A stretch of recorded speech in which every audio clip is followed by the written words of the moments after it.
नमस्कार दोस्तों, मैं हूं अर्पित और एक बार फिर से आपका स्वागत है।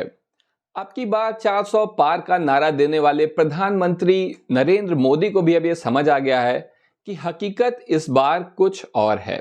असल में भारतीय जनता पार्टी का एक इंटरनल सर्वे हुआ है जिसके अनुसार उत्तर प्रदेश, बिहार और राजस्थान में भारतीय जनता पार्टी बहुत सारी सीटों पर हारने जा रही है।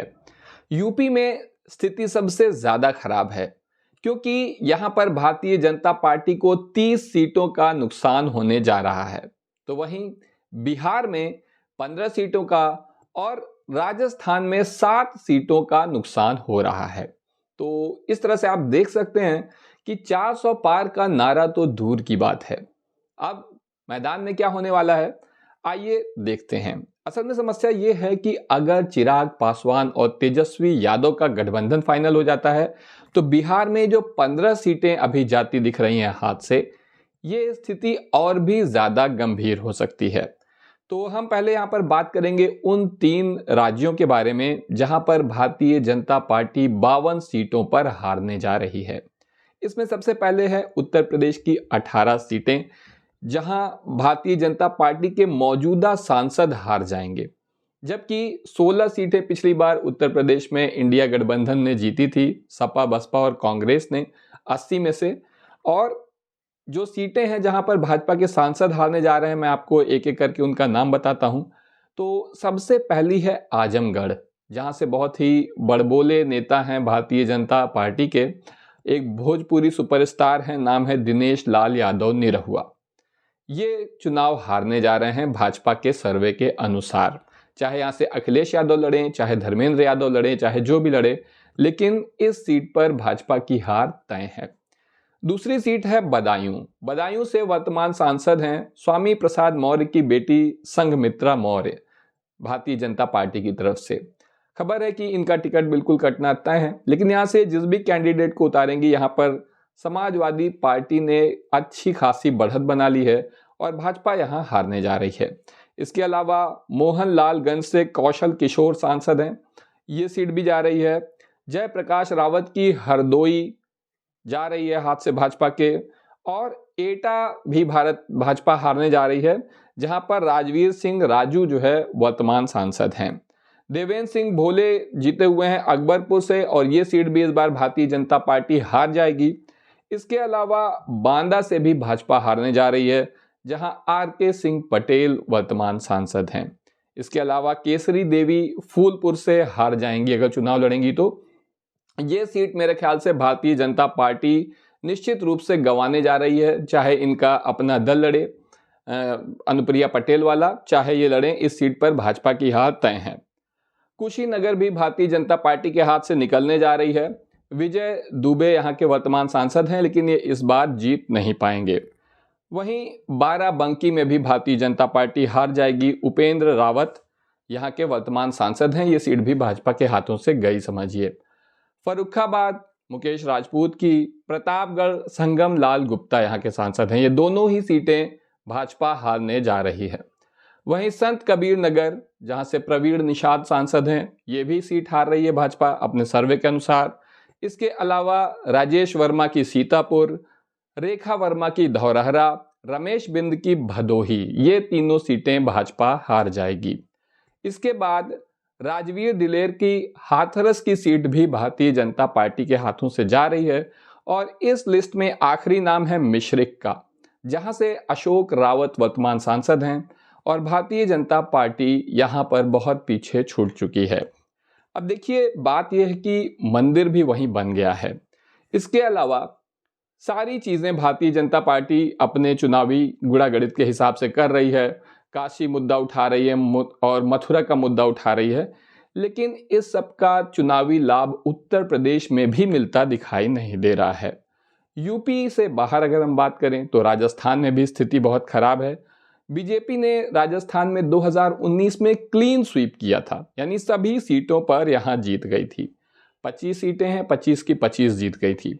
लेकिन इस बार खबर है कि 7 सीटों पर तो भाजपा की हार तय है राजस्थान में। ये सीटें इतनी महत्वपूर्ण है भाजपा के लिए कि पिछले 5 दिनों में 3 बार कोर कमेटी की मीटिंग यहां बुलाई जा चुकी है। ये सीटें हैं करौली धौलपुर पहली सीट, दूसरी है दौसा, भरतपुर, टोंक सवाई माधोपुर, बाड़मेर, अलवर और नागौर। तो इस तरह से आप देख सकते हैं कि 400 का ढोल पीटने वाले अब समझ चुके हैं कि वास्तव में उनकी क्या स्थिति है मैदान पे। लेकिन राजस्थान से भी ज्यादा खराब कंडीशन बिहार में हो गई है। राजस्थान में तो फिर भी 7 सीटें ही जा रही हैं।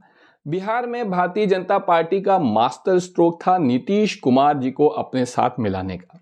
इसके पीछे भाजपा की सोच ये थी कि जब नीतीश कुमार हमारे साथ आ जाएंगे तो कम से कम 17-18% वोट और बढ़ जाएंगे, जिससे सीटों में भी फायदा मिलेगा। लेकिन सच्चाई इसके बिल्कुल अपोजिट है। नीतीश कुमार के भाजपा ज्वाइन करने का कोई भी फायदा भाजपा को मिलता दिखाई नहीं दे रहा है। ऐसे में बिहार में 14 से 15 सीटों का नुकसान तय माना जा रहा है भारतीय जनता पार्टी के लिए। 2019 के चुनाव में यहां पर देखिए, यहाँ कुल 39 सीटें हैं, जिसमें से 14-15 सीटों पर अगर भाजपा को नुकसान हो जाएगा तो ये भाजपा के लिए एक बहुत बड़ा झटका है।